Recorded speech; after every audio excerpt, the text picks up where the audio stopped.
Left-wing Antifa agitators not listening to President Joe Biden's call for unity. Instead, they rampaged through the streets of West Coast cities.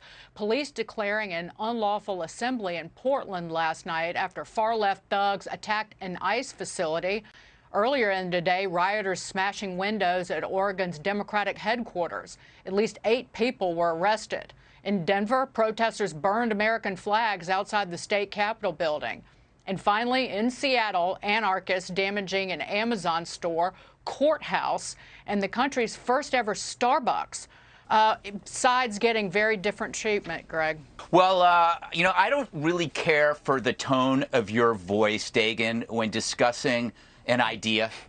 I mean, we've been told by our president that Antifa is an idea, and that's all it is. And clearly, if you look at the sheer numbers, Dagan, it is mostly peaceful.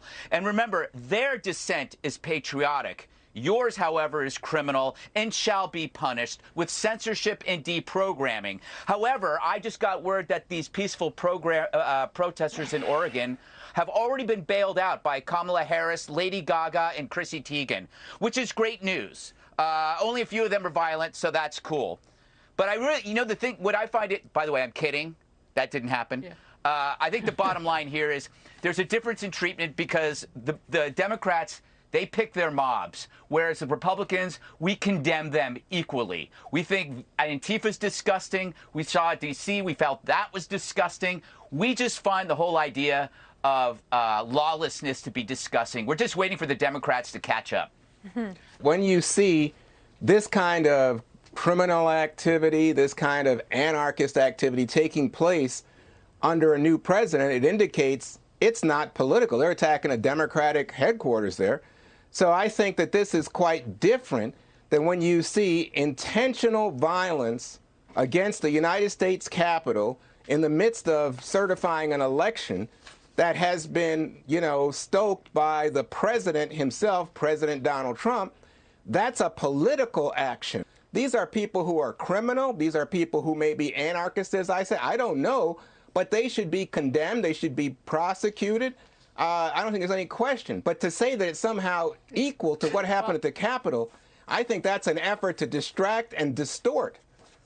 Crime is crime. They've been doing it for violence. 9 months, Juan. Come on. Yeah. Stop it. Years even. Oh, yeah, 9 months. Yeah, I think what I saw was something that was so damaging to our country. At least 9 months. That, even yesterday at the inauguration, people are talking about it and saying... Why do you keep adding but? You condemn it, and then you go, but this is worse. You can't condemn it. That's your problem.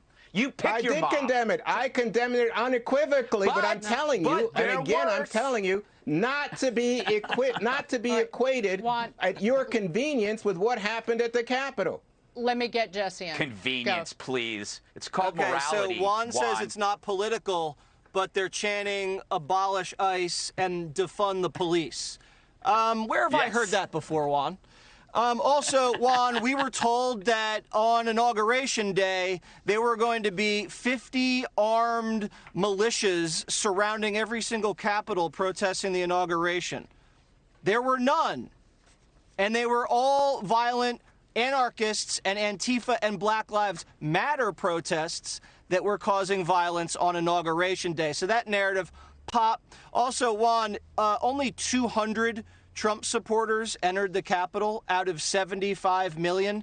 That adds up to 0.0002% of Trump supporters that did anything wrong. I remember during the War on Terror, when there was a terror attack and all these body parts are flying all over the world, and you guys on the left were always quick to say, you can't link that to Islam. But here, when an infinitesimal amount of Trump supporters cause violence, you're ready to conflate it. You're ready to condemn all Trump supporters and take the entire national security state and investigate them like they're like radical domestic terrorists just because they voted for change. That's not what I'm saying. I'm saying the president spoke to them. He told them to march to the Capitol. They did, and they tried to destroy democracy. I don't know how that's to be confused in your mind. I just want to add. I'm not confused, Juan.